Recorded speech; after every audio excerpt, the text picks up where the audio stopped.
हाँ तो मित्रों, मुद्दा है दिसंबर महीने के करंट अफेयर्स द हिंदू और इंडियन एक्सप्रेस दोनों अखबारों से। चलिए शुरू करते हैं। जैसा कि मैं हमेशा कहता हूँ, इकोनॉमी के करंट अफेयर्स एक बहती धारा है। धारा जो बहती है मिलके रहती है। कि अभी दिसंबर महीने की मैं बात करूंगा तो जनवरी फरवरी में बजट इकोनॉमिक सर्वे में वापस से सारा डेटा आएगा, तो हम फिर से पढ़ने बैठेंगे। तो बहती धारा है, अपनी एग्जाम कल सुबह नहीं है, मई महीने में है। फिर कोई दिल वाला काहे को घबराए, करम पम अब आपको प्रश्न है तो मई महीने में प्रीलिम्स है, तो तुम अभी ये हर महीने के वीडियो क्यों बनाते हो? ताकि मुझे पेज व्यूज मिलते रहे, आपको दिल की तसल्ली मिलती रहे। और दूसरा कि मान लो किसी के बीच में engineering service exam, defence service exam, state service वगैरह परीक्षाएं, तो आपको थोड़ी जानकारी रहे। इस लेक्चर का पावर पॉइंट आप फ्री में डाउनलोड कर सकते हैं। अनअकैडमी ऐप इंस्टॉल करें, link is in the description. तो हम 6 पिलर के अंदर इकोनॉमी के दिसंबर महीने के करंट अफेयर्स पढ़ना शुरू करते हैं।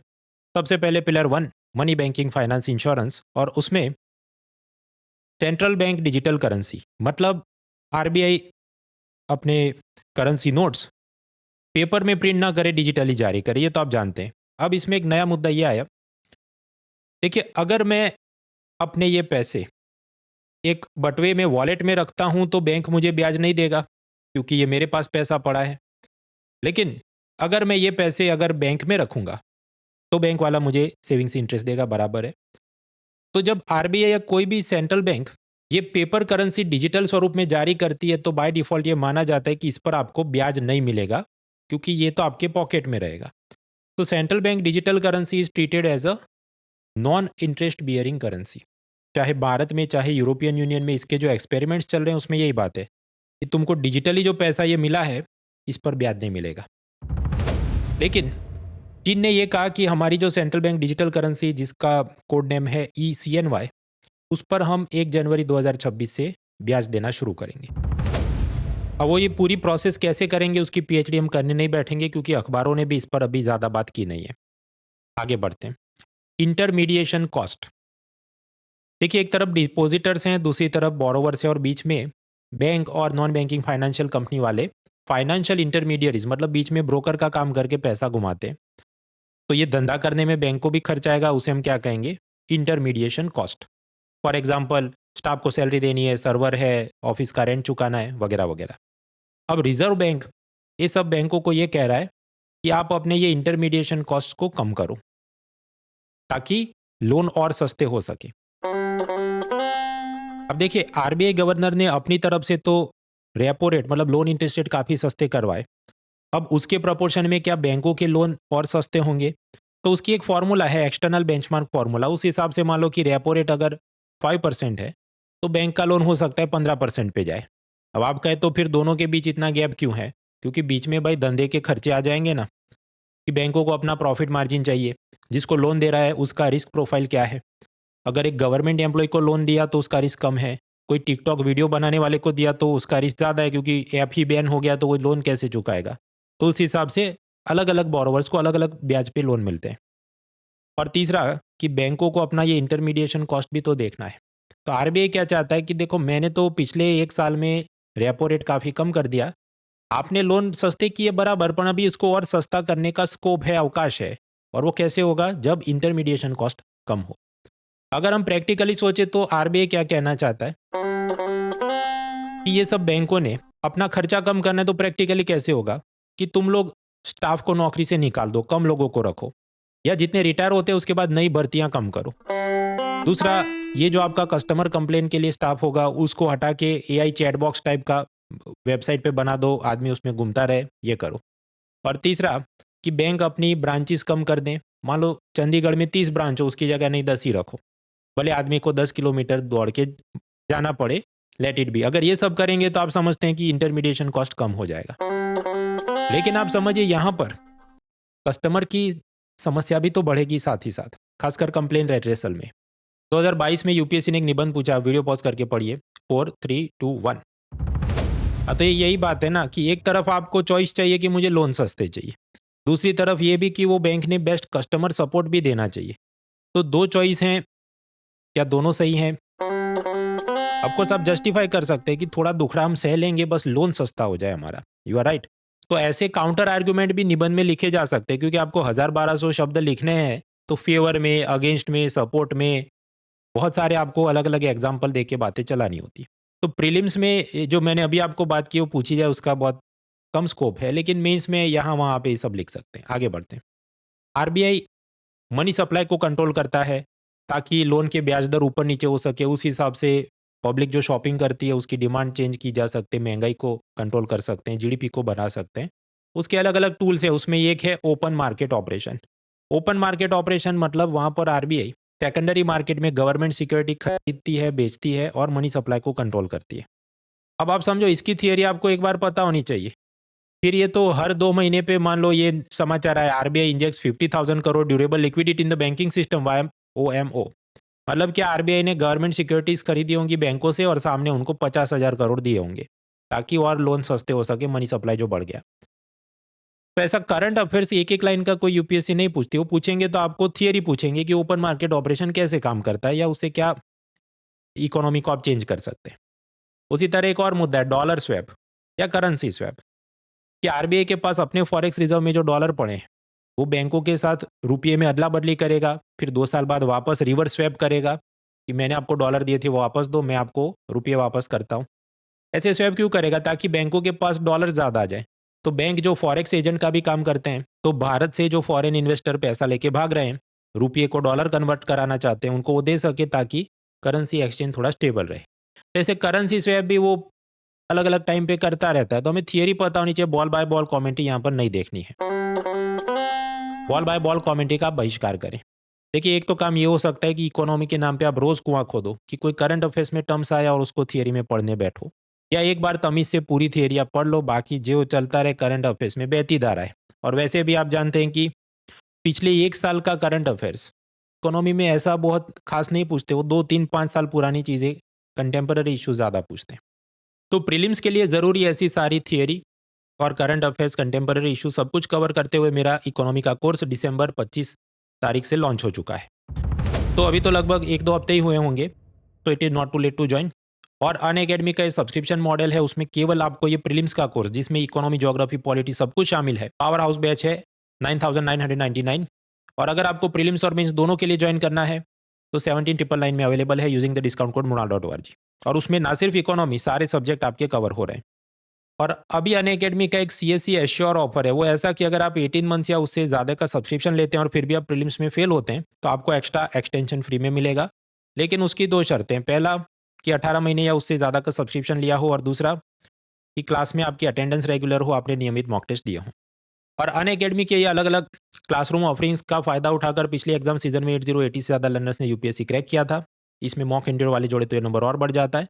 तो ऐसे सीनियर एक्सपीरियंस टीचर से आप पढ़े, दैट विल हेल्प यू। आगे बढ़ते हैं। तो बैंकों में जाने लगे इंटरमीडिएशन कॉस्ट और CBDC interest bearing for China, ये 2 मुद्दे थे। शेयर बाजार में एक नया कानून बन रहा है। देखिए शेयर बाजार रेगुलेट करने के लिए 3 कानून है। पहला, जो शेयर्स की खरीदी बिक्री होती है उसके लिए सिक्योरिटीज कॉन्ट्रैक्ट रेगुलेशन एक्ट है। दूसरा, सेबी संस्था के लिए एक अलग कानून है, securities and exchange board of India act 1992। Full form याद रखना है सेबी का, यस। कौन से ईयर में कानून बना वो भी याद रखना है, यस। और तीसरा डिपॉजिटरीज एक्ट। देखिए कंपनियों के शेयर्स कागजी स्वरूप में होते हैं, लेकिन उसे एक तिजोरी में रख के सामने आपका डिजिटल डीमेट अकाउंट खोला जाता है और फिर आप ऑनलाइन शेयर्स की बाइंग सेलिंग करते हैं। तो तीसरा कानून हुआ डिपॉजिटरी एक्ट। अब इन तीनों कानूनों को मर्ज करके एक नया कानून बने जिसका नाम हो सिक्योरिटीज मार्केट कोड 2025। इसके कुछ सेलिएंट फीचर्स हम समझते हैं। देखिए सेबी का बोर्ड है, उसमें आरबीआई के ऑफिसर्स भी बैठते हैं, सेबी के ऑफिसर्स हैं, सरकार के अपने कुछ प्रतिनिधि होते हैं। तो नए कानून में गवर्नमेंट साइड मेंबर्स की संख्या को बढ़ाया जाएगा। फिर इस नए कानून में कन्फ्लिक्ट ऑफ इंटरेस्ट पे भी क्लैरिटी दी गई। देखिए एक ज़माने में चीफ जस्टिस थे चंद्रचूड़ और उनका बेटा अभिनव चंद्रचूड़। अब ये अभिनव चंद्रचूड़ ने इंडिया गॉट लेटेंट के वो सब नंगी पुंगी कॉमेडी करने वाले लोगों का केस हाथ में लिया। तो अब समझिए वो केस अगर सुप्रीम कोर्ट में जाए तो जस्टिस चंद्रचूड़ ने उसका हियरिंग नहीं करना चाहिए, उन्होंने कहना चाहिए किसी और जज से सुनवाई कराओ क्योंकि ये तो मेरा बेटा ही वकील बन के आया है। इसे हम कहते हैं कन्फ्लिक्ट ऑफ इंटरेस्ट को टालना। अब याद करें सेबी में पहले जो चीफ थी माधवी बुच, उनके हस्बैंड पर कुछ आरोप लगे कि अदानी के साथ आपका लेन देन है, तो फिर निष्पक्ष रूप से अदानी हिंडनबर्ग केस की जांच वो नहीं कर सके या उस पर आरोप ऐसे लगे।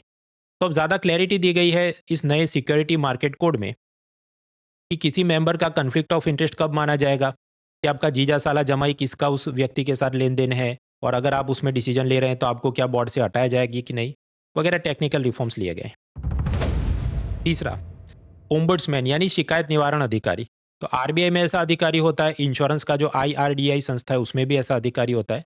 सेबी में पहले नहीं था या होगा, लेकिन उसको ऐसे पावर और इंडिपेंडेंस नहीं था। तो ये नए सिक्योरिटीज मार्केट कोड में ऐसा एक अलग से ओम्बड्समैन बनाया जाएगा।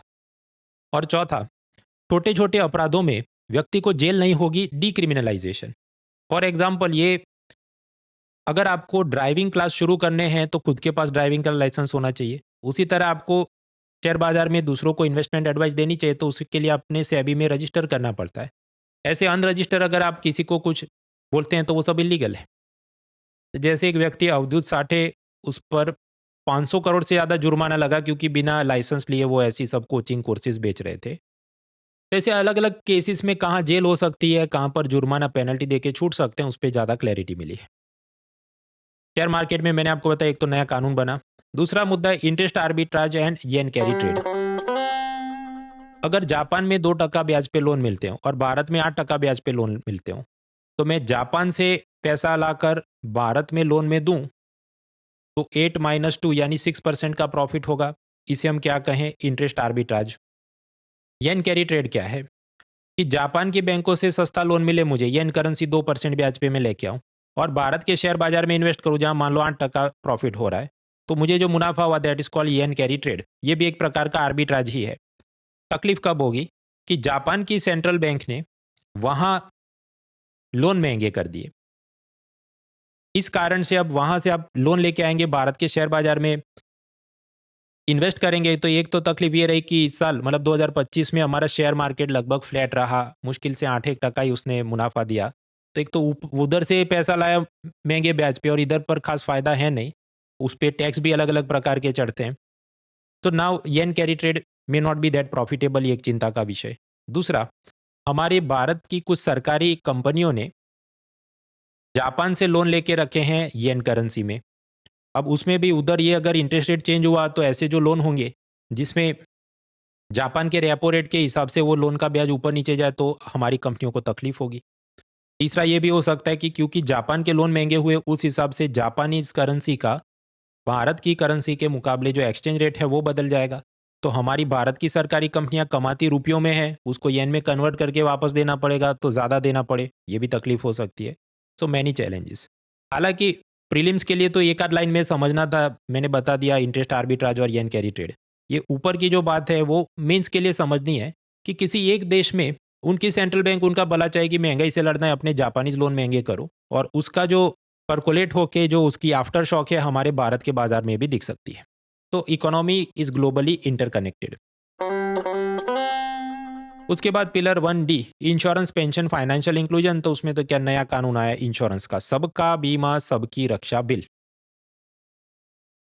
इंश्योरेंस के वैसे बहुत सारे कानून हैं, उसमें से 3 कानूनों को चेंज किया गया है। एक तो इंश्योरेंस एक्ट, दूसरा LIC एक्ट और तीसरा IRDA एक्ट। इसमें थोड़ा बहुत अमेंडमेंट किया तो ऐसा ये जो नया सबका बीमा सबकी रक्षा बिल है, कोई विदेशी एंटिटी भारत की इंश्योरेंस कंपनी में मैक्सिमम कितना शेयर्स खरीद सकती है। तो पहले ये लिमिट थी 74%, अब इसको बढ़ाकर कर दिया है 100%। तो FDI has been increased in the insurance sector. इससे फायदा क्या, वहां से ज्यादा कैपिटल आए, और ऐसा समझो कोई वॉरेन बुफे या बड़ी पार्टी आएगी भारत की ICICI प्रूडेंशियल में, मान लो 100% वो ही खरीद ले, तो वो अपने साथ बहुत सारी अपनी वेबसाइट कैसे चलाते हैं, ऐप कैसे बनाते हैं, एजेंट का मार्केटिंग कैसे होता है, बहुत सारी वो टेक्नोलॉजी गुड प्रैक्टिसेस लेके आएंगे, तो हमारी इंश्योरेंस इंडस्ट्री को फायदा हो सकता है। इस नए कानून में और भी शर्तें की गई हैं कि जैसे सरकारी बीमा योजनाएं, जीवन ज्योति बीमा योजना, उसमें कोई गरीब आदमी उसको सब्सक्राइब करे, मर जाए, फैमिली को 2 लाख रुपए मिले, तो LIC और भारत की खुद की सरकारी कंपनियां तो ये अमल करेंगी, लेकिन ऐसी विदेशी कंपनियां भी जो अब आएंगी उन्होंने भी ऐसी सरकारी बीमा योजना और बाकी जितने प्रोजेक्ट है उसमें सहयोग देना होगा, उनकी पॉलिसीज बेचनी होगी। तीसरा, LIC में आपने मान लो 5,000 की पॉलिसी खरीदी और आप मर गए, फैमिली को मान लो 5,000 मिले, तो 5,000 रुपए गए कहाँ? LIC भारत के शेयर बॉन्ड मार्केट में वो इन्वेस्ट करेगा, तो भारत का प्रीमियम भारत में ही रहता है।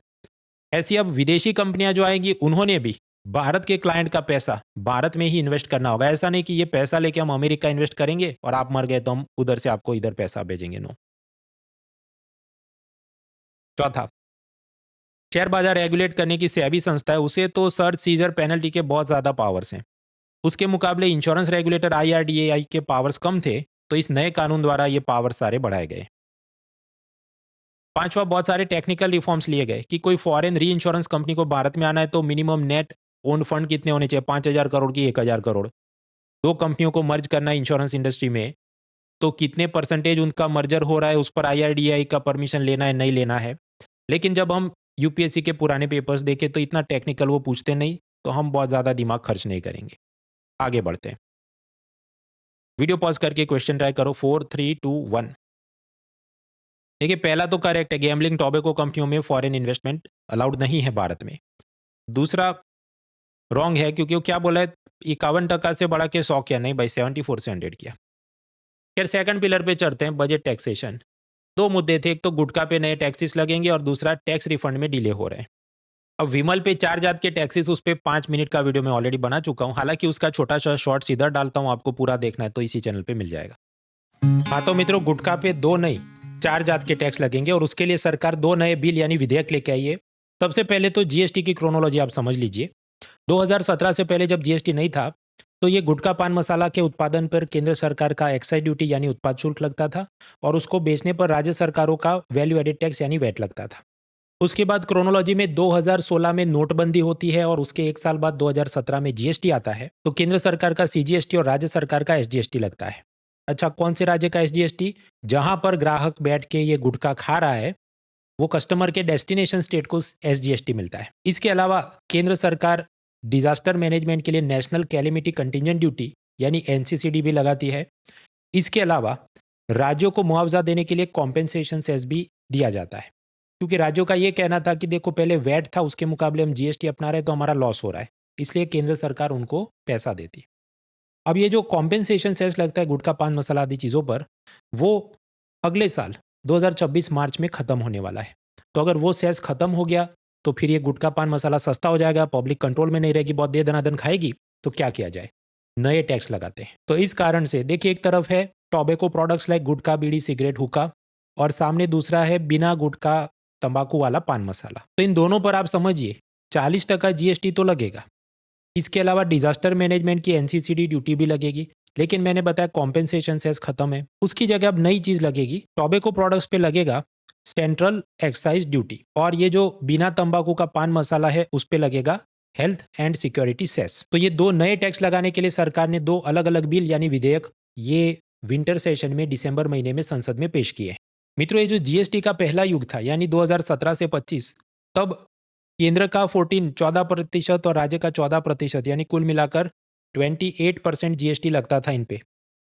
उसके बाद आप याद करें 2025 सितंबर से GST 2.0 आया, तो केंद्र का 20 और राज्य का 20 यानी कि कुल मिलाकर 40% GST इन उत्पादों पे लगेगा और उसके ऊपर एक्साइज सेस सब चढ़ा तो 53% हो जाएगा। नेक्स्ट मुद्दा है टैक्स रिफंड में डिले हो रही है। मान लीजिए मुझे 100 रुपये इनकम टैक्स भरने हो, ये मेरी टैक्स लायबिलिटी है और मैं तमीज से उतने 100 रुपये भर भी दूं, तो फिर तो मुझे कोई रिफंड मिलेगा नहीं। रिफंड कब आता है कि मान लीजिए होटल का बिल चुका रहे थे, आपने ज़्यादा पैसा चुका दिया, तो फिर रिफंड आएगा। तो अगर 100 रुपये की टैक्स लायबिलिटी के सामने मैं 120 रुपये भर दूं, तो मुझे 20 रुपये का रिफंड मिलना चाहिए। आपको प्रश्न होगा, तो भाई तुम पहले गिन के 100 रुपये देते ना, गलती क्यों की, तुमने ज़्यादा टैक्स क्यों भरा है? अपनी खुशी से कोई ज़्यादा टैक्स नहीं भरता। 2 कारण से अपना ज़्यादा टैक्स कट जाता है, एक है TDS और दूसरा है एडवांस टैक्स। एक एक करके समझते हैं। TDS चीज़ क्या है? Tax deducted at source. ये जो मैं अनअकैडमी में काम करूँ, उसकी मुझे सैलरी मिलती है, उस पर मैं तमीज़ से इनकम टैक्स भरूँ। लेकिन कुछ कुछ बार और भी मैं प्रोजेक्ट्स हाथ पे लूँ, कि जैसे मैं गुजराती दूरदर्शन चैनल पर पैनलिस्ट के रूप में कभी कभी जाता हूँ, तो वो जो मुझे पैसे दे, मान लो वो मैं चुप्पी रखूँ, सरकार को नहीं बताऊँ, तो सरकार को कैसे पता चलेगा? ऐसी बदमाशियों को रोकने के लिए TDS सिस्टम है कि मान लो मुझे वो पैनलिस्ट के रूप में 1,000 रुपये मिलने हैं, तो दूरदर्शन गुजराती मुझे 10% TDS काट के सिर्फ 900 रुपये देगा।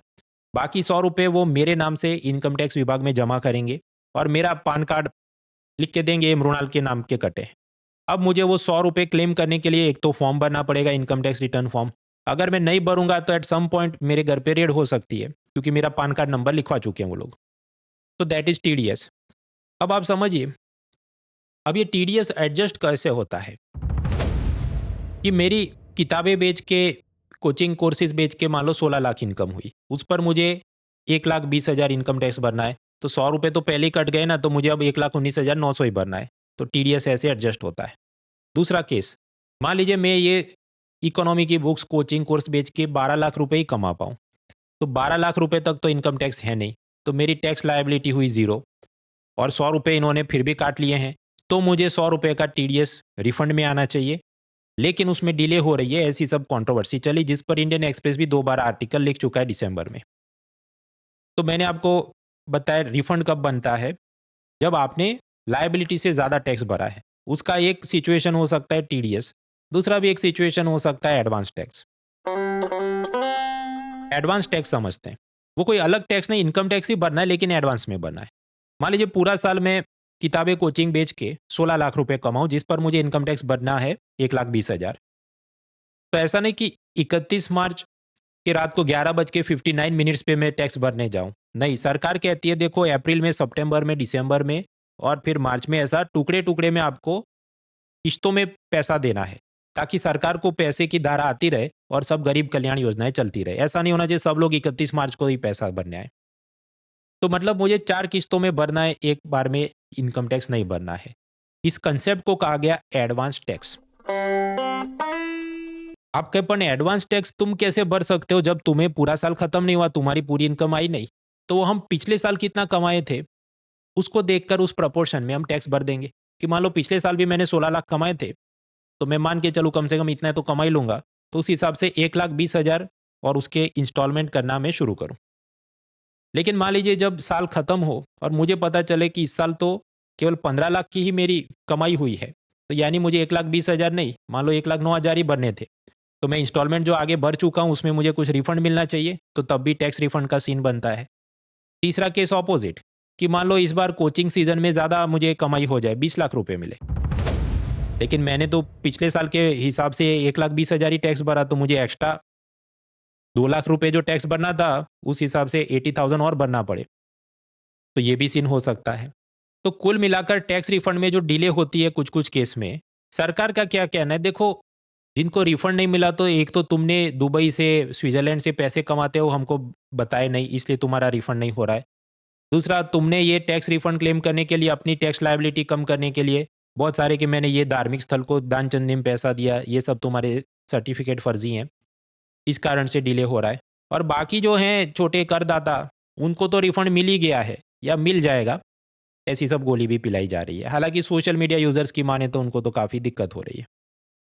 अब ये भी प्रीलिम में कोई सीन नहीं बनता, लेकिन इसे आप ऐसे देख सकते हैं कि ये जो टैक्स रिफंड में डिले होती थी, तो आज का नहीं, अलग अलग टाइम में पहले भी होती होंगी, लेकिन तब मीडिया इसका मुद्दा नहीं उठाता था।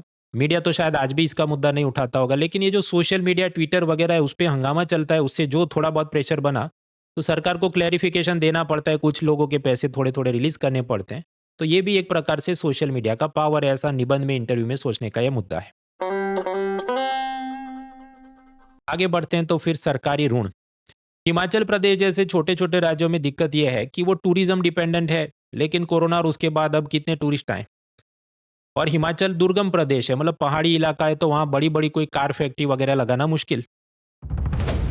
बहुत सारे हिमाचल के लोग प्रतिभावान होंगे, वो शायद मुंबई, बेंगलुरु, हैदराबाद, गुरुग्राम वहाँ नौकरी करने गए होंगे, तो वो वहाँ रहते नहीं, तो वहाँ प्रोफेशनल टैक्स की कमाई कम हो, ये सब के चलते वहाँ सरकार के पास टैक्स में पैसे कम।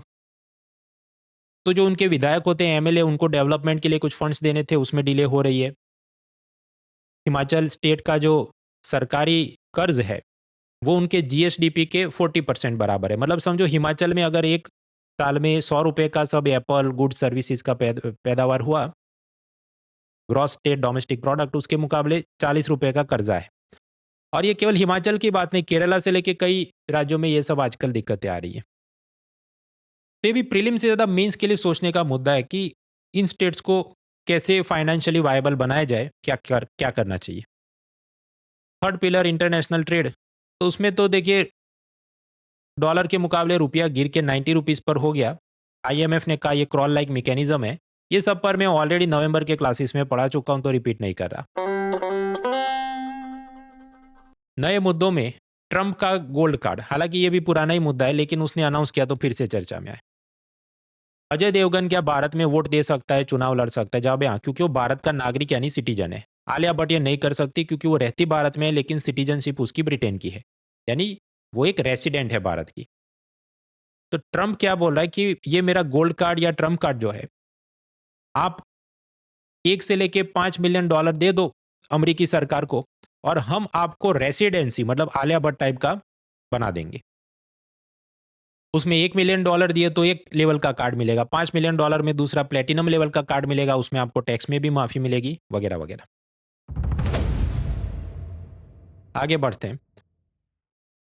ट्रंप का यह आरोप है कि भारत अपने चावल का अमेरिका में डंपिंग कर रहा है। डंपिंग करना मतलब, मान लो चीन में कोकोनट हेयर ऑयल 100 रुपए का बेचा जाता हो, लेकिन वो चीन वाले भारत में 80 रुपीज़ में ही वो चीज़ जानबूझ के लॉस पे सस्ते में बेचे ताकि भारत की कंपनियां बर्बाद हो जाएं, उसे कहते हैं डंपिंग। तो ट्रम्प क्या कह रहा है कि हम भारत में चावल मान लो 40 रुपए का हो, वो उनको 30 रुपए हम दे रहे हैं उनको बर्बाद करने के लिए, ये तो कैसी बात है। दूसरा, भारत जो चावल एक्सपोर्ट करता है तो बासमती चावल ज़्यादातर वेस्ट एशिया, ईरान, सऊदी अरब ये सबको जाता है, और अफ्रीका में गरीब लोग हैं तो वो बासमती नहीं, नॉन बासमती वाला सस्ता वाला चावल भारत का खरीदते हैं। तो अमेरिका के लिए तो उतना वो चावल भारत का खरीदता भी नहीं कि डंपिंग की कोई केस बने। ट्रंप है, उसको सपने आ जाते हैं। ट्रंप के भय में मेक्सिको ने यह कहा कि भारत और चीन से आने वाली गाड़ियों पर हम 50% टैक्स लगाएंगे। ये भी अलग से 13 मिनट मैंने अलग अलग थियरी समझाई थी, अभी तो इधर सिर्फ शॉर्ट चला देता हूं। मित्रों, ये अमेरिकी चाय के मुकाबले मैक्सिकन कितली गर्म हो गई है। मैक्सिको की संसद ने कानून पास किया कि भारत, चीन आदि देशों से जो भी सामान आ रहा है, खासकर गाड़ियां, स्टील वगैरह, उस पर 50% टैक्स लगाएंगे। मारो हमको जिंदा मत छोड़। खैर मित्रों, करंट अफेयर्स में सिर्फ एक लाइन का ही मुद्दा है, लेकिन मैं आपको प्रीलिम्स और मेंस के कुछ कंसेप्ट सिखाना चाहता हूं कि बैकडोर एंट्री क्या होता है, रूल्स ऑफ ओरिजिन क्या होता है, ग्रेविटी मॉडल क्या होता है। मित्रों, अगर कोई कार चीन में बनाकर यूएसए एक्सपोर्ट की जाए तो उस पर 50% टैक्स लगेगा, लेकिन वही कार अगर मैक्सिको में बनाकर यूएसए में एक्सपोर्ट की जाए तो केवल 15% टैक्स लगेगा, क्योंकि मैक्सिको, यूएसए और कनाडा का आपस में एक फ्री ट्रेड अग्रीमेंट है। अब चीन की कंपनियां यहां पर एक चालाकी कर सकती हैं कि वो अपनी गाड़ी सीधी नहीं, ऐसा घुमा के पैक करके मैक्सिको भेजे और फिर स्टिकर चिपका दे मेड इन मैक्सिको, और फिर मैक्सिको से अगर यूएसए भेजा तो फिर केवल 15% टैक्स लगेगा। तो इसे हम कहते हैं बैकडोर एंट्री। Backdoor entry. तो 2026 में ऐसा यूएसएमसीए ट्रेड अग्रीमेंट का ऑडिट या रिव्यू होने वाला है, तो ट्रंप के लोग आके चेक करेंगे कि वो जो गाड़ियां बन रही है मेड इन मैक्सिको है या मेड इन चाइना को आप सिंपली असेंबल कर रहे हैं वगैरह। तो इस ऑडिट इंस्पेक्शन से पहले ट्रंप का तुष्टीकरण यानी अपीजमेंट करने के लिए मैक्सिको की संसद ने कानून बना दिया कि ये भारत, चीन वगैरह से जो भी कार्स आती हैं या उनके ऑटोमोबाइल स्पेयर पार्ट भी आते हैं, उन सब चीज़ों पे हम 50% टैक्स लगा रहे हैं, तो कोई बैकडोर एंट्री हो नहीं सकती। तो चीन भारत पे 50% टैरिफ का पहला कारण क्या है? मैक्सिको पर दबाव और ट्रंप का तुष्टीकरण। दूसरा है कि उनकी लोकल ऑटोमोबाइल इंडस्ट्री को प्रोटेक्ट करने के लिए चीन से आने वाले सस्ते सामान से बचाने के लिए कदम उठाया। और तीसरा, इतना ज़्यादा टैक्स लगाएंगे तो उससे मैक्सिको की सरकार को करीब 3.75 बिलियन डॉलर, मतलब उनकी तो करेंसी जो भी मैक्सिकन पैसो होगी, पर डॉलर में इतने सारे टैक्स उनको मिल जाएंगे ताकि उनको जो भी गरीब कल्याण योजनाएं चलानी है, उनके बजट में घाटा चल रहा है, फिजिकल डेफिसिट की प्रॉब्लम है, ये सबको एड्रेस किया जा सके। बाकी फुल वीडियो आपको देखना इसी चैनल पे मिल जाएगा। नेक्स्ट वीडियो पॉज करके क्वेश्चन ट्राई करो। 4 3 2 1। हाँ, तो गल्फ कंट्रीज में भारत ने 2 देशों के साथ 2025 तक में समझौते किए हैं, यूएई और ओमान। ओमान में अभी प्राइम मिनिस्टर मोदी मुलाकात में गए, हाईएस्ट सिविलियन अवार्ड भी मिला। ओमान के साथ अपना फ्री ट्रेड अग्रीमेंट, मुक्त व्यापार समझौते में क्या होगा कि भारत की जो भी James, jewellery, textile, pharma, auto ये सब जाएगा, उस पर वहाँ कम टैक्स लगेगा या जीरो टैक्स लगेगा। हालांकि ओमान से अगर कोई डेयरी, दूध वगैरह चीज़ें आए, चाय, गोल्ड, फुटवेयर, तो उस पर टैक्स में भारत माफ़ी नहीं देगा। भारत के वर्कर्स जो ओमान जाएंगे उन्हें वीज़ा का ज़्यादा कोटा रहेगा, 4 साल तक वो वहाँ रुक सकते हैं। और भारत की कंपनी अगर ओमान में फॉरेन डायरेक्ट इन्वेस्टमेंट करना चाहे तो उनको जल्दी अप्रूवल मिलेगा, अप टू 100% एफडीआई अलाउड, ये सब मुद्दे हैं। ऐसा ही न्यूजीलैंड के साथ हमारा फ्री ट्रेड अग्रीमेंट, उसकी चर्चा कंप्लीट हो गई, अभी 2-3 महीने में उसको साइन किया जाएगा। जब हमारे भारत के और न्यूजीलैंड के वकील, अकाउंटेंट्स उसे देख लेंगे, उसके बाद फाइनल अग्रीमेंट में साइन होगी। तो न्यूजीलैंड वाला अग्रीमेंट है, उसमें मेन पॉइंट्स क्या है? देखिए, न्यूजीलैंड ऑलरेडी इंपोर्टेड सामान पे बहुत कम टैक्स लगाता है, कि मान लो 5%। तो 5 से वो 0 भी करे तो कोई भारत के एक्सपोर्ट बहुत ज़्यादा बढ़ नहीं जाएंगे, क्योंकि जो डिमांड रहेगी उतनी रहेगी। तो न्यूजीलैंड के साथ अग्रीमेंट करने में हमें सीधा फायदा दिखा नहीं। तो न्यूजीलैंड ने कहा ठीक है, न्यूजीलैंड की सरकार भारत में अगले 15 साल में $20 बिलियन इन्वेस्ट हो जाए, ऐसी कुछ व्यवस्था करेगी। क्योंकि सीधा तो भारत का एक्सपोर्ट न्यूजीलैंड में बढ़ने वाला नहीं, तो सामने ये लॉलीपॉप दिया। और उसके बदले भारत ने न्यूजीलैंड से आने वाले सामान पर कम टैक्स लगाना होगा। भारत के वर्कर्स को न्यूजीलैंड में जल्दी वीज़ा मिलेंगे, लंबे टाइम तक रह सकते हैं, भारत के स्टूडेंट भी वहाँ नौकरी कर सके, ये सब की कुछ सुविधा दी गई। न्यूजीलैंड की डेयरी इंडस्ट्री काफ़ी डेवलप है, तो स्वाभाविक है भारत में अमूल को इससे डर होगा, तो डेयरी इंडस्ट्री पर तो टैक्स की कोई माफ़ी नहीं मिलेगी। न्यूजीलैंड का सामान भारत में आएगा, उसमें डेयरी के सामान पर कोई टैक्स माफ़ नहीं। हालांकि न्यूजीलैंड से अगर एप्पल्स यानी सेब आएंगे, तो पहले भारत सरकार उस पर 50% कस्टम्स ड्यूटी लगाती थी, उसे आधी कर दी 25%। इससे हिमाचल प्रदेश के किसान नाराज़ हैं कि हम कंपटीशन में कैसे टिक पाएंगे जब वहाँ से ये सारे एप्पल्स आएंगे। तो यहाँ पर भी अब देखिए, तो वापस 2-3 महीने बाद साइन होगा तो फिर से पढ़ना होगा। अभी के लिए मेंस का रिफ्लेक्शन क्या है कि Amul dairy as a business group या कोऑपरेटिव ऑर्गेनाइजेशन, वो प्रेशर ग्रुप के हिसाब से उसका वजन जाता है। इस कारण से वो भारत सरकार पे दबाव डाल पाया कि न्यूजीलैंड की डेयरी प्रोडक्ट इधर आए तो टैक्स कुछ माफ़ नहीं करना है।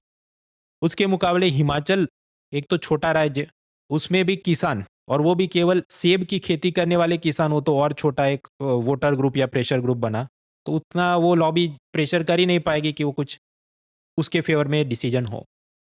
तो यूपीएससी मेंस पेपर 2 में एक मुद्दा है रोल ऑफ प्रेशर ग्रुप्स। तो ये सब सोचने के एग्जाम्पल कोट करने की बात है। आगे बढ़ते हैं। इंपोर्ट एक्सपोर्ट में जैसे दुबई, तो उसमें एक खास एरिया है, वहाँ पर कोई टैक्स नहीं लगे, ऐसी वो स्पेशल इकोनॉमिक जोन है। तो भारत में भी गुजरात में गिफ्ट सिटी बनाया अहमदाबाद और गांधीनगर के बीच में, और कहा ये दुबई जैसा करेंगे, टैक्स फ्री। मतलब वहाँ जो कोई कंपनी लगाएगा उसे 10 साल तक कोई टैक्स नहीं भरना पड़े। वहाँ जो कंपनियां हैं वो एक दूसरे को सर्विस सप्लाई करे, उस पर कोई जीएसटी नहीं भरना पड़े। पूरे गुजरात में दारूबंदी है, लेकिन गिफ्ट सिटी में अगर आप अपनी बिजनेस शुरू करते हैं तो वहाँ आपको लिकर परमिट मिलेगा, आप दारू पी भी सकते हैं, पिला भी सकते हैं।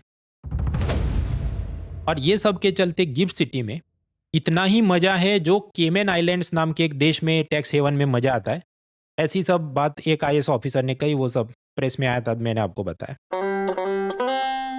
इंटरनेशनल ऑर्गेनाइजेशंस, क्योंकि एआई के लिए कंप्यूटर प्रोसेसर चाहिए तो सिलिकॉन मिनरल की ज़रूरत पड़ती है। हमें इलेक्ट्रिक व्हीकल को प्रमोट करना है, उसके लिए लिथियम बैटरीज चाहिए। तो जो बिडेन के ज़माने में मिनरल सिक्योरिटी पार्टनरशिप बना, जिसमें भारत को बाद में मेंबर बनाया था। अब ट्रंप ने ऐसा एक और ग्रुप बनाया पैक्स सिलिका, उसमें जापान, साउथ कोरिया सबको रखा है, भारत को अभी मेंबर नहीं बनाया। इंटरनेशनल ऑर्गेनाइजेशन में आईएमएफ पाकिस्तान को लोन दिया है, लेकिन वो भी इंस्टॉलमेंट में थोड़े थोड़े बिलियन डॉलर जाते हैं, और उसके बाद आईएमएफ रिव्यू करता है, नई शर्तें लगाता है। तो आईएमएफ ने 11 शर्तें लगाई हैं पाकिस्तान पर कि पाकिस्तान की सरकार ने ज़्यादा टैक्स कलेक्ट करना होगा, मतलब जनता पे ज़्यादा टैक्स लगाओ। पाकिस्तान में जो आईएएस ऑफिसर होंगे, फेडरल सिविल सर्वेंट्स, उन्होंने अपनी सारी संपत्ति का ब्यौरा ऑनलाइन देना होगा। तीसरा, पाकिस्तान में जो अलग अलग डिपार्टमेंट है उसमें 10 जो सबसे भ्रष्ट हैं, मोस्ट करप्ट, वहाँ पर ज़्यादा सख्ती से कार्रवाई करनी होगी। चौथा, पाकिस्तान की सरकारी बिजली कंपनियों का प्राइवेटाइजेशन, वो पाकिस्तान के अदानी अंबानी को बेच देना होगा, क्योंकि वो एफिशिएंटली नहीं चला रहे सरकारी कंपनी वाले। और पांचवा, कि पाकिस्तान के कंपनी कानून में भी सुधार करने होंगे। ऐसे कुल मिलाकर 11 अलग अलग शर्तें। अब प्रीलिम्स में कोई शर्तें नहीं पूछेगा, प्रीलिम्स में होती है उसकी थियरी कि आईएमएफ के कौन कौन से लोन विंडोज होते हैं, उसको एक एक लाइन में समझना होता है। मेंस के लिए हमें यह समझना है कि हमेशा कोशिश होनी चाहिए कि हमारा बैलेंस ऑफ पेमेंट स्टेबल रहे, ताकि हमें आईएमएफ से ऐसे लोन नहीं लेने पड़े। और इसके लिए हमेशा एक्सपोर्ट्स बढ़ाए जाएं, फॉरेन इन्वेस्टमेंट को अट्रैक्ट कर जाए, ये भारत की कोशिश होनी चाहिए, और किसी भी डेवलपिंग कंट्री की ये कोशिश होनी चाहिए, वरना पाकिस्तान जैसे हाल होते हैं। आगे बढ़ते हैं। पिलर 4 सेक्टर्स ऑफ इकोनॉमी, उसमें ए फॉर एग्रीकल्चर में तो खास जाने लायक कुछ था नहीं। 4B manufacturing and service sector में आगे बढ़ते हैं। वीडियो पॉज करके क्वेश्चन आप ट्राई करिए। 4 3 2 1। तो भारत में कॉपीराइट का काम कौन देखता है? कॉमर्स मिनिस्ट्री, और उसके नीचे एक डिपार्टमेंट है DPIIT, उसके नीचे काम होता है। कॉपीराइट में मुद्दा चल रहा है कि AI कंपनियों ने भारत के क्रिएटर्स को पैसा देना होगा, मामला समझते हैं। देखिए, ये चैट GPT, ग्रॉक कोई भी है, उससे आप सवाल पूछो, फॉर एग्जाम्पल कि 4 ट्रिलियन भारत का GDP है, उस पर तुम समझाओ, तो वो खुद से नहीं, वो अलग अलग इंडियन एक्सप्रेस, द हिंदू के आर्टिकल्स पढ़ के आपको सिखा रहा है। तो AI एक प्रकार से वेब स्क्रैपिंग करता है, वो बाकी बहुत सारी वेबसाइट्स को जाके पढ़ता है और उसमें से आपको ज्ञान निचोड़ के देता है। तो इस पर इंडियन एक्सप्रेस, द हिंदू, इनके कॉलमनिस्ट का कहना है कि तुम हमारे कंटेंट से पैसा कमा रहे हो तो हमें रॉयल्टी दो।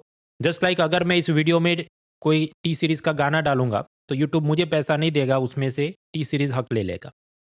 ये होती है रॉयल्टी। तो अब ये रॉयल्टी देनी चाहिए कि नहीं, और उसके क्या रेट होने चाहिए?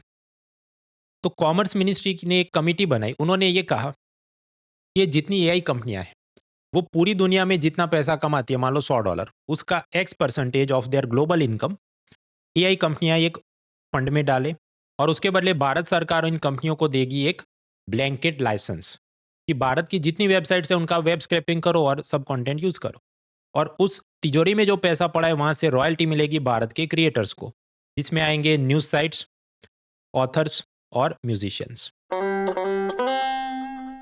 तो कुल मिलाकर AI जो वेब स्क्रैपिंग कर रहा है उसके एवज में उन AI कंपनियों ने भारत के क्रिएटर्स को पैसा देना चाहिए, रॉयल्टी देना चाहिए, ये बात है। DPIIT डिपार्टमेंट की कमिटी ने सब सजेशन दिए, जिसे कहा गया 1 नेशन 1 लाइसेंस 1 पेमेंट। और इसे इम्प्लीमेंट करने के लिए कॉपीराइट एक्ट के नीचे एक नई स्टैट्यूटरी बॉडी बनाने की बात है, जिसका नाम होगा copyright royalties collective for AI training, यानी CRCAT। यार वो जब बनेगी तो वापस इसे हम पढ़ेंगे। सर्विस सेक्टर में सब टॉपिक एंटरटेनमेंट।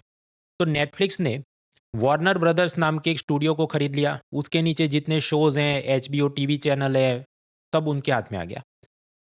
ये भी प्रीलिम्स का नहीं, मेंस में सोचने का मुद्दा यह है कि अब धीरे धीरे कंटेंट और स्टूडियोज के अंदर एक प्रकार से एग्रीगेशन होगा।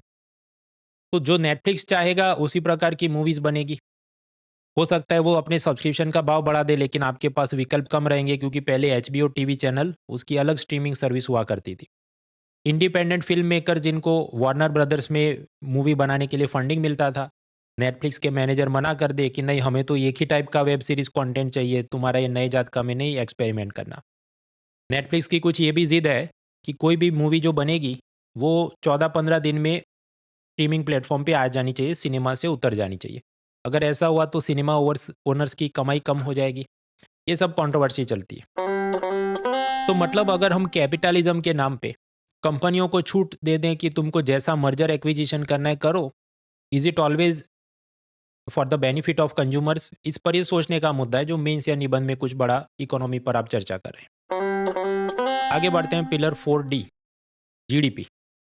देखिए, एक तरफ IMF ने यह कहा कि India is going to be 4th largest economy, USA, China, Germany के बाद चौथा भारत होगा, 5वां जापान होगा। लेकिन इसी IMF ने कहा कि देखो, तुम्हारा नेशनल अकाउंट्स, मतलब ये GDP, इन्फ्लेशन, ये सब कलेक्ट करने की जो संस्था है, ministry of statistics and programme implementation, उसको हम देते हैं C ग्रेड। तो IMF नेशनल अकाउंट कीपिंग को 4 ग्रेड देता है ABCD, उसमें हमें मिला है C ग्रेड। क्यों C ग्रेड मिला? पहले थोड़ी थियरी समझनी होगी। देखिए, GDP यानी भारत देश में एक साल में कितना गुड्स एंड सर्विसेज का प्रोडक्शन हुआ, उसकी फाइनल मार्केट वैल्यू क्या है। तो उसे कैलकुलेट करने के 3 तरीके हैं।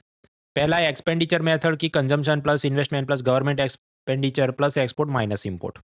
दूसरा तरीका है प्रोडक्शन मेथड की, जहां पर हर एक स्टेज पर कितना वैल्यू एडिशन हुआ उसे आप कैलकुलेट करो। तीसरा कैलकुलेशन मेथड है इनकम मेथड, कि कोई भी इकोनॉमिक एक्टिविटी हुई तो मजदूर को वेजेस मिले, जिसने कैपिटल प्रोवाइड किया उसको इंटरेस्ट मिला हो, प्रॉफिट, रेंट। तो वेजेस, इंटरेस्ट, प्रॉफिट, रेंट, ये सबको ऐड करो तो आपको GDP मिल जाएगा। तो 3 मेथड्स हैं। अब तकलीफ कब होगी कि अगर आप GDP के प्रोडक्शन मेथड से भारत देश का GDP निकालो, सपोज 120 रुपये आए, और सामने एक्सपेंडिचर मेथड मतलब CIGXM से निकालो तो 100 रुपये ही आए, तो दोनों में अंतर है 20 रुपये का। उसे हम कहते हैं डिस्क्रिपेंसी। ये डिस्क्रिपेंसी क्यों आती है? क्योंकि जो एक्सपेंडिचर मेथड है consumption plus investment plus government expenditure plus export minus import. ये एक्सपेंडिचर मेथड में कंजम्पशन वाला डेटा सारा कैप्चर नहीं हो पाता, क्योंकि बहुत सारे ट्रांजैक्शन इनफॉर्मली होते हैं। अगर आप ऑनलाइन कोर्स खरीदते हैं तो आप मुझे डिजिटली पे कर रहे हैं तो डेटा में आ जाएगा, लेकिन अगर आप ऑफलाइन कोचिंग ज्वाइन करते, वो आपसे कैश में फ़ी लेते, तो उस पर इनकम टैक्स जीएसटी सब छुपाया जाता, सरकार को पता ही नहीं चलता कि कोचिंग इंडस्ट्री का जीडीपी में कितना योगदान है। तो एक्सपेंडिचर मेथड में ये तकलीफ होती है।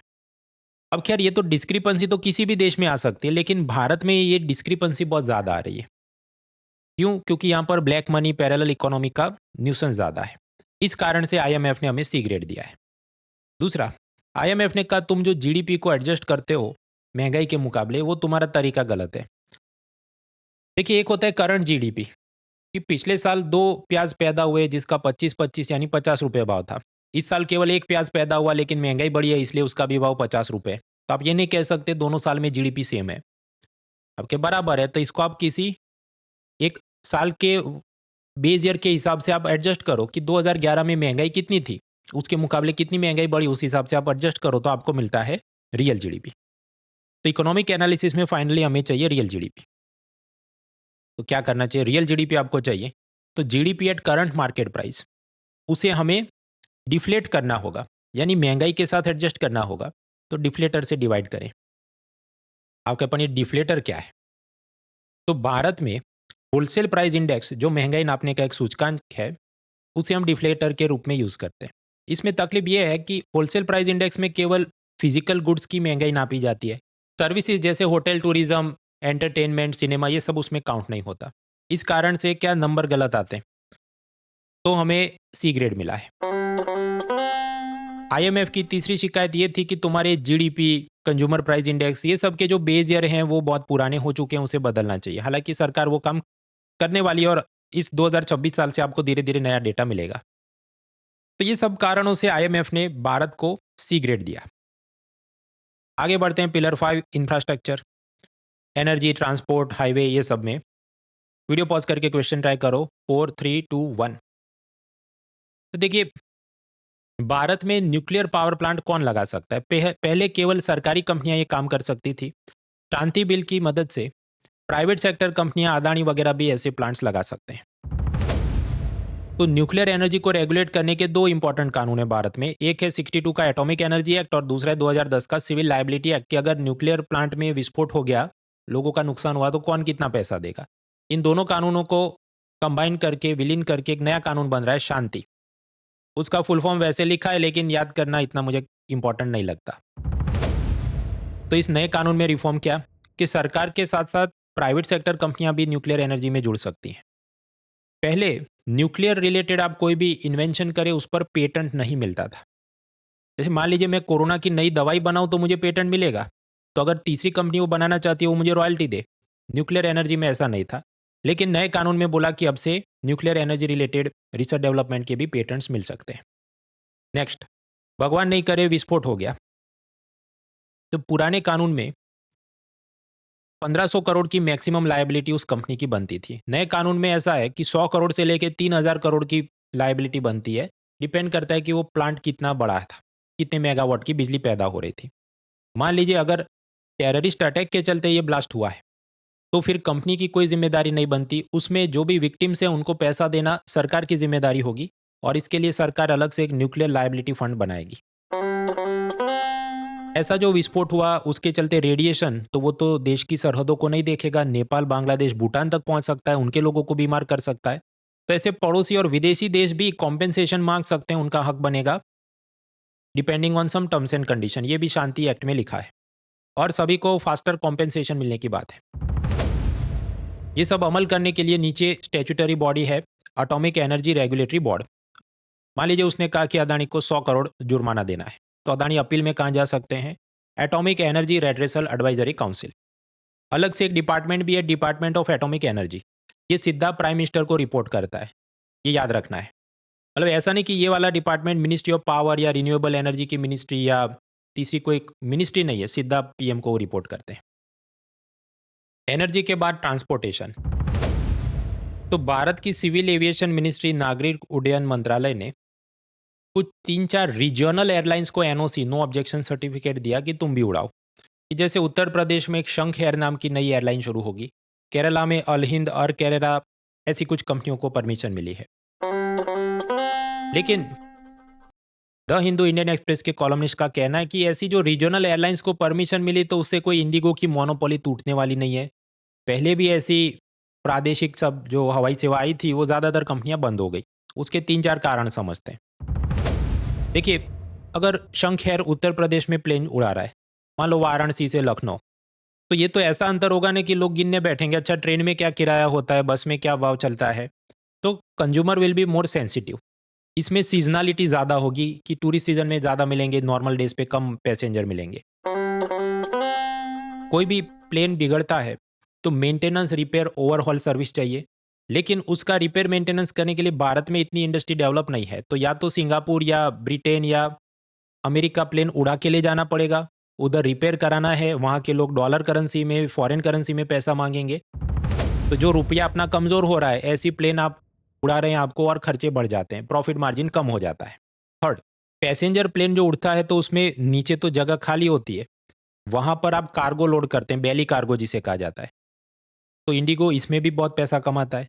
लेकिन अब वाराणसी से लखनऊ तक की फ्लाइट है, तो वो तो ट्रक में भी सामान भेजा जा सकता है, इसमें भरोगे तो महंगा पड़ेगा, ये सोच के जो भी कार्गो कंपनियां हैं या बिजनेसमैन है वो बहुत उपयोग नहीं करेगा।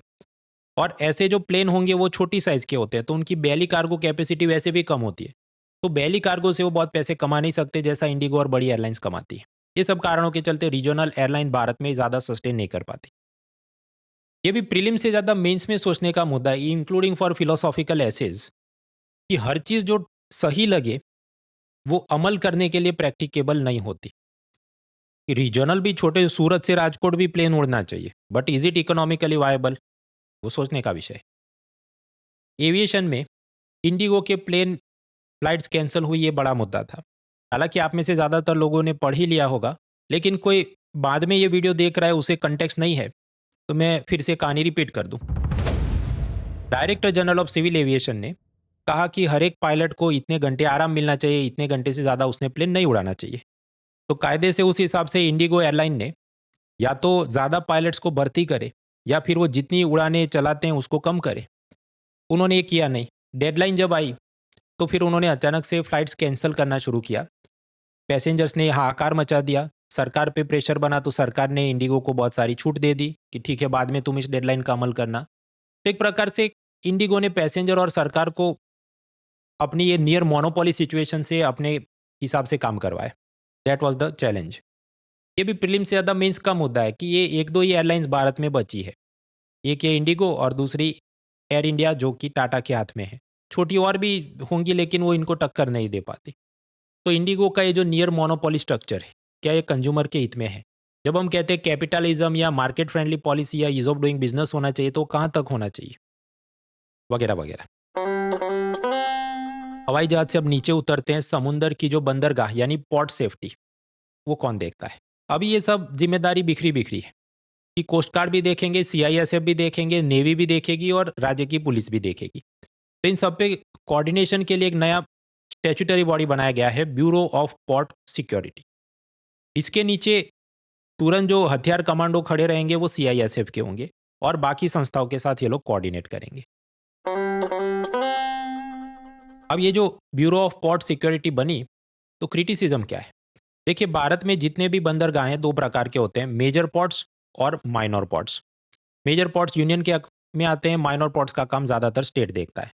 तो स्टेट गवर्नमेंट की कंप्लेन ये है कि आपने नई संस्था बना दी, सीबीआई, एनआईए, कमांडो जैसा कुछ करेंगे आप, तो ये हमारे अधिकार क्षेत्र में आप घुस रहे हैं, it is not right. Next, communication infrastructure. मान लीजिए आपका आईफोन गुम हो गया, तो उसमें एक फाइंड माई फोन नाम का बिल्ट इन ऐप रहता है। भारत सरकार ने भी ऐसा कुछ संचार साथी ऐप बनवाया कि आपका लॉस्ट फोन है उसे आप ट्रैक कर सके, उसको डिसेबल कर सके वगैरह। अब भारत सरकार की कम्युनिकेशन मिनिस्ट्री ने सब फोन कंपनियों को ये कहा कि आप अपने सिस्टम में प्री इंस्टॉल करके डालो और ये 2026 मार्च से अमल करो, और ये ऐसा होना चाहिए कि इसे कोई डिलीट भी ना कर सके, चेंज भी ना कर सके। इस पर बहुत सारे लोगों ने विरोध जताया कि ये तो सरकार हम पे स्पाइंग करेगी, सरकार के विरोध में कुछ बोला तो हमें परेशान किया जाएगा।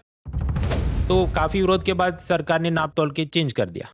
लेकिन ऐसा नहीं है, तो डिलीट भी कर सकते हैं, it was for your safety, जैसे आप एंड्रॉयड फ़ोन लेते हैं उसमें गूगल मैप तो आता ही है ना, आपको नहीं पसंद तो डिलीट कर सकते हैं वगैरह वगैरह। खैर इसमें भी मेंस के लिए रिफ्लेक्शन ये है, इकोनॉमिक पॉलिसी अनसर्टेनिटीज।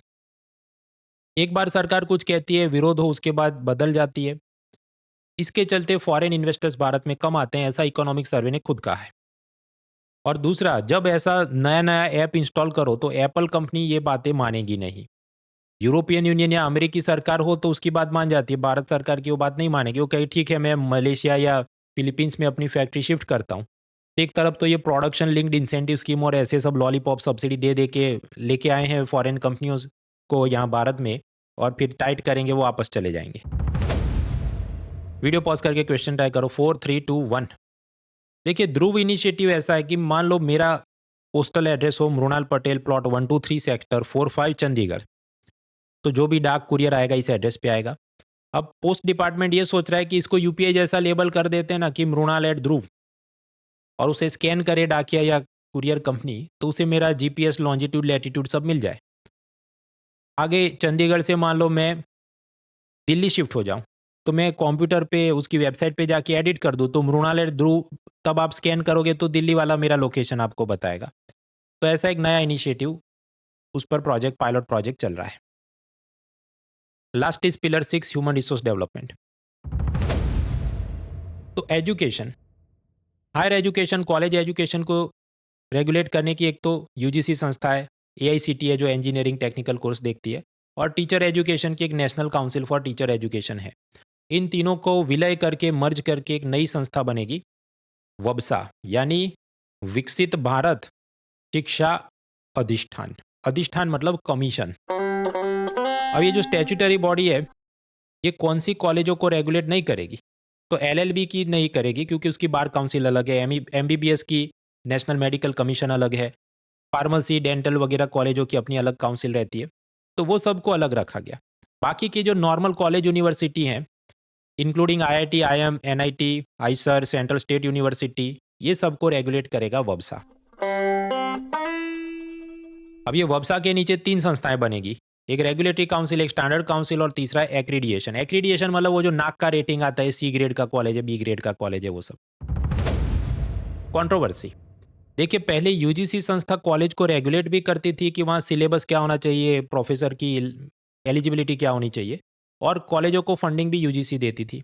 अब ये कानून के बाद ऐसा है कि रेगुलेशन करेगा वबसा कमीशन, लेकिन फंडिंग का काम एजुकेशन मिनिस्ट्री देखेगी।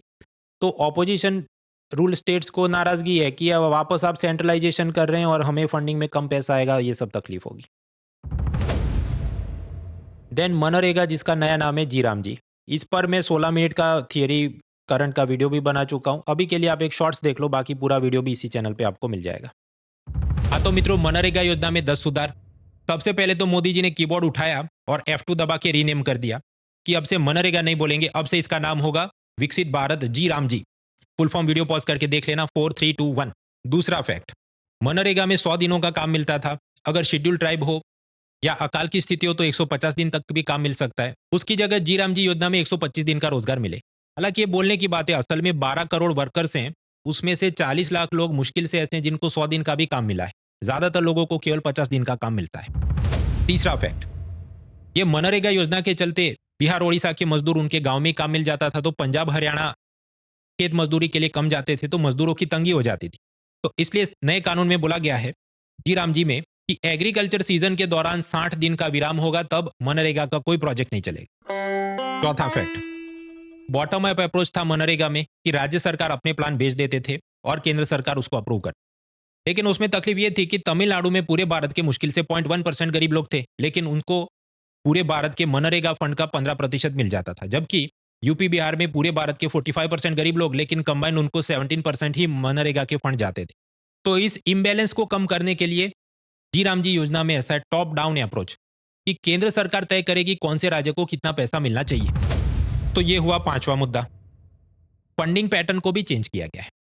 पहले मनमोहन सिंह की मनरेगा योजना में, जिसमें मजदूरों को सैलरी देनी है, तो सारी सैलरी का 100% खर्चा केंद्र उठाता था, और जितना स्टील सीमेंट खरीदा उसका 75% खर्चा भी केंद्र उठाता था, बाकी खर्चे राज्य सरकारों ने देने होते। अब ये जो जीराम जी योजना है उसमें फंडिंग पैटर्न चेंज हुआ कि ऐसा 75 टू 100% बोझ सरकार केंद्र सरकार अपने सर पे नहीं उठाएगी। केंद्र सरकार 60% कंट्रीब्यूट करेगी और राज्य ने 40% कंट्रीब्यूट करना है, यानी राज्यों पर पहले से ज़्यादा बोझ बढ़ेगा। इसमें केरला को सबसे ज़्यादा दिक्कत हो सकती है क्योंकि उन्हें अपनी तिजोरी से 2000 करोड़ निकालने पड़ेंगे और कुछ ही दिन पहले मैंने मसाला बॉन्ड वीडियो में बताया था कि कैसे केरल सरकार की तिजोरी में पैसा कम हो गया। तो ये हुआ छठा मुद्दा। खैर ये जो कॉस्ट शेयरिंग है 60-40 है तो एक बात हुई, उसमें भी बहुत सारे शर्तें हैं कि हिमालयन स्टेट है, नॉर्थ ईस्ट का स्टेट है, केंद्र शासित प्रदेश है। वीडियो पॉज करके आप ये स्लाइड पढ़ लो। 4, 3, 2, 1। तो ये हुआ सातवां मुद्दा। ये सब मजदूरों को मनरेगा योजना में जॉब कार्ड मिलता था, उसकी वैलिडिटी 5 साल की थी। अब वैलिडिटी जीराम जी में केवल 3 साल का जॉब कार्ड मिलेगा। तो ये हुआ आठवां मुद्दा। ये मनरेगा और अब जीराम जी योजना लागू करने के लिए केंद्र सरकार में एक काउंसिल थी, उसमें विमेन SC ST वगैरह का जो आरक्षण था, रिजर्वेशन, उसको सरकार ने हटा दिया। राज्य के स्तर पे भी ऐसी काउंसिल है और उसमें तो आरक्षण जारी। तो ये हुआ 9वां मुद्दा। खैर इसके अलावा ये नई योजना में मेंस के भी कुछ रिफ्लेक्शन है, लेकिन वो मैंने लॉन्ग फॉर्मेट वीडियो इसी चैनल पर बनाया है, तो चैनल को सब्सक्राइब करें ताकि कुछ भी मिस नहीं हो जाए। तो ये हुआ 10वां मुद्दा। Let's crack it. Lastly world inequality report कि भारत के अंदर 100% संपत्ति है, वेल्थ है, उसमें से 65% वेल्थ तो टॉप 10% अमीरों के पास है वगैरह। ऐसे सब जो रिपोर्ट है मित्रों, समझो प्रीलिम्स में इसका कोई खास सेंस बनता नहीं, मेंस में कहीं पर आप गरीबी की बात करें उसमें कोट कर सकते हैं। तो ये कुछ important current affairs economy subject के थे दिसंबर में।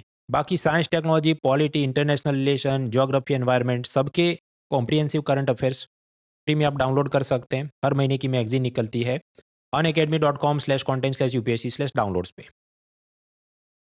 और उधर से ही आपको यूपीएससी प्रीलिम्स और मेंस के topic wise question paper Hindi English दोनों भाषाओं में मिल जाएंगे।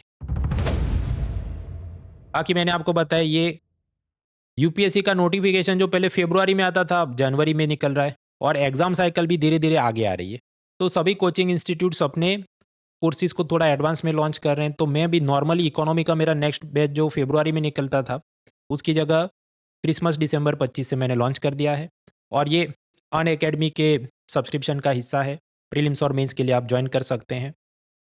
ये जो मेरा कोर्स है गुरु शुक्र शनि रवि रात को क्लास होती है 9 बजे, ताकि working professional, home makers, college student सब लोग लाइव अटेंड कर सके। किसी कारण से आप लाइव अटेंड नहीं कर पाते तो रिकॉर्डिंग भी आप बार बार देख सकते हैं। हर बुधवार को टेस्ट होती है। ये कोर्स ज्वाइन करने से पहले कोई एनसीईआरटी पढ़ के आने की ज़रूरत नहीं है। बेसिक से एडवांस थियरी से करंट प्रीलिम्स के लिए सब ज़रूरी इकोनॉमी में आपको एक ही कोर्स में पढ़ा रहा हूँ। इसके लिए अलग से कोई बुक भी खरीदने की ज़रूरत नहीं। हालांकि मेरी खुद की इकोनॉमी बुक अमेजोन पे अवेलेबल है, पर उसको भी देखने की ज़रूरत नहीं क्योंकि उसके फ्री PDF आपको यहाँ पर मिल जाएंगे इस कोर्स के साथ। तो ये प्रीलिम का कोर्स हुआ, और जून महीने से मेरा मेंस का कोर्स शुरू होगा, और बाकी भी सारे सब्जेक्ट की कॉम्प्रिहेंसिव आपको प्रीलिम्स और मेंस की तैयारी करनी है। Starting from 17,999 you can join. So do take benefit of all these things. Let's crack it. Unacademy. Let's crack it.